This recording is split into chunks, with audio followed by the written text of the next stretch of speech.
Hello, welcome to Minging Miniatures, and a double welcome to our first video on our channel. And I'm saying our because there is two of us making this channel. My name's Liam, and I'm going to be mostly doing the sort of miniature side of the channel, and my co-host Ryan will be also doing miniatures, but is actually doing a lot of the artwork you're going to see on the channel and on our other social media.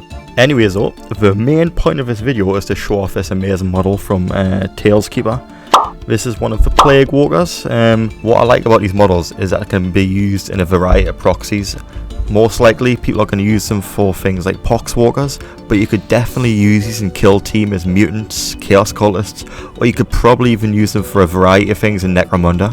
I'm wanting to do something really creepy and gross with this model, and I'm going to kind of walk you guys through my process. It's not going to be a one-to-one process because I am a complete noob with recording while painting. Honestly, you're going to see here the amount of shaky cam and the amount of shaky hand whilst trying to record paint with a camera in front of us. So before priming the model, I had actually damaged a finger. I don't know if you've noticed, but he's got a toothpick for a finger. So I quickly glued that on and chucked on some green stuff around the model just to add a bit of wear and tear, add a bit more, dirt and grossness, and also chucked on some typhus corrosion on there to give the metals a bit more of a worn and rusty look to them. I also chucked on a bit of the old sterling mud for the base, just a nice easy basing scheme I wanted to go for here. Also chucked a cheeky skull in the mud because even Poxwalkers need a friend. And now, because I am lazy and it is cold outside, I'm going to be using brush on primer for this model. Funny thing actually, I don't know if this is brush on primer. It just says black primer, so I'm assuming it is. And if it isn't, then fuck me I guess. Next I'm going to take a dry brush and just chuck it right into this black primer straight from the pot, and I'm going to hawk to it all over this model. And by that I mean just cover the model in the black primer. Really try not to clog up any details by keeping that paint moving. It does take a bit longer to do this brush on primer, but honestly it's been a bit of a game changer for me ever since I've started using it, just so I don't have to go outside. So next I ended up changing the brush that I'm using just because the dry brush wasn't getting into all the little details. So this bigger brush with a better tip is going to help get right into all them details. Right now I'm literally just using the tip to get behind these legs. Just a tip.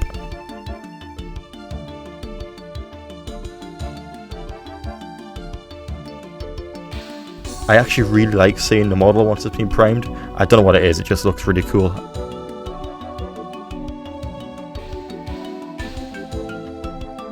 Now for this model I am going to be using the slapchop method.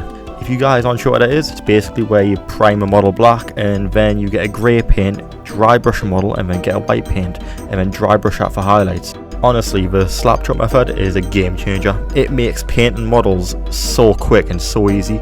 It's the easiest way to get really nice highlights with minimal effort, like literally grey paint, white paint, and then a nice transparent colour from a speed paint or a contrast paint, and honestly it'll just pop.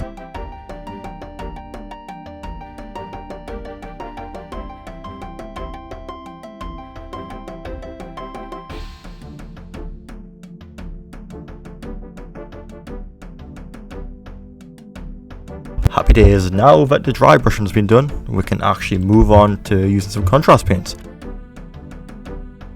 First off I'm going to go right in with some Guilliman Flesh. Really just being nice and fast here, not really caring if I overspill or whatever. I mean, it's just going to look like dirt under any other layers anyway, so it should be fine.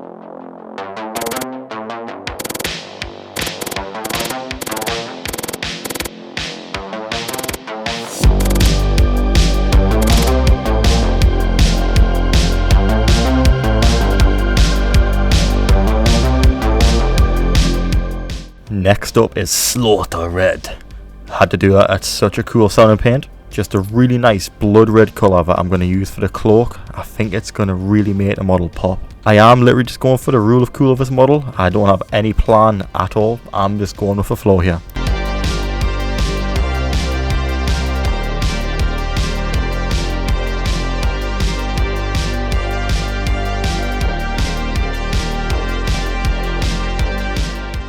Not gonna lie, I already really like the look of this model. It's just that red, the red's so nice. Next up, for any leather areas, I'm going to be using Cyanide Brown. Really trying to be careful with this colour. It's quite a strong brown, so anything this goes over, it will it will change the colour and stain it underneath. So I'm going to really try and keep this away from the red here.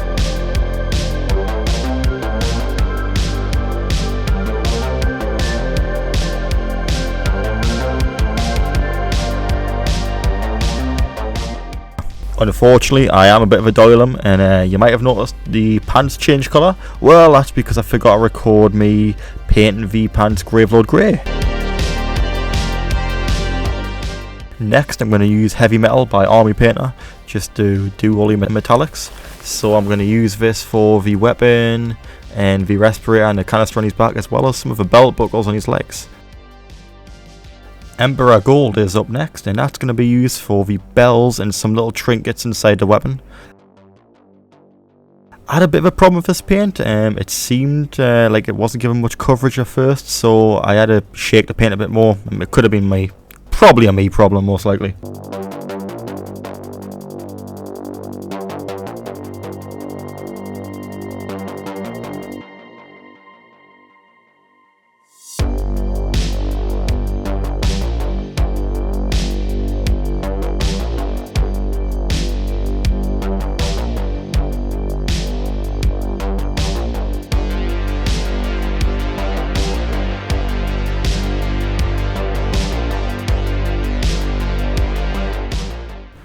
Next up, I'm going to be trying some Ruddy Terror. Now, I don't actually end up using this paint for the bandages and wraps around the model. Just wasn't a big fan of how it looks.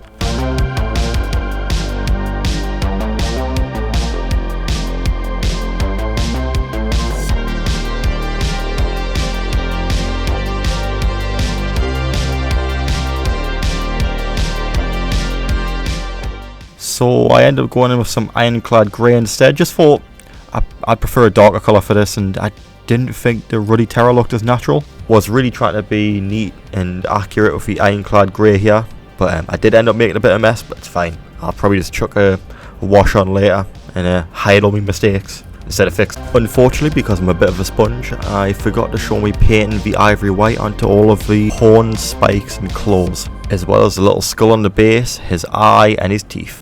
Off camera, I also used a bit of Screamer Pink on all of the tentacle bits of the model. Not sure how I'm feeling about this colour. I don't think it's bright enough, but we'll keep it like this for now.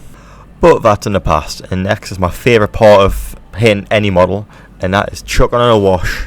So for this, I'm going to be using the Grimdark Shadow Wash, and what I'm going to do here is I'm literally going to throw this all over the model, fully cake the model in Grimdark Wash. And I'm going to see how it looks from there. I am still trying to not let the Grimdark Shadow pool too much on the model here. I don't want to hide the details. I do use a bit of Wildwood on the little spikes sticking out the ground. I'm not going to talk too much about the base because it's very basic and I didn't really do much for it.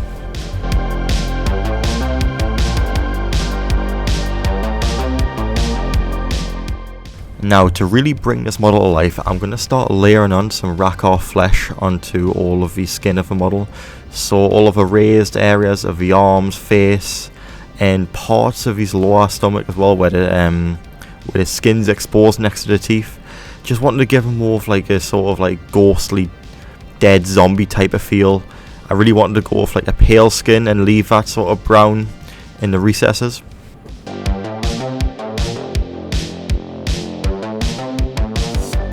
So right here is a good example of why I should probably be planning my paints. So I use a bit of Volupus Pink here on the Screamer Pink, and you really can't see it because I should have used it over a white or grey undercoat, but it looks alright, so I'm just going to layer the Screamer Pink over again now.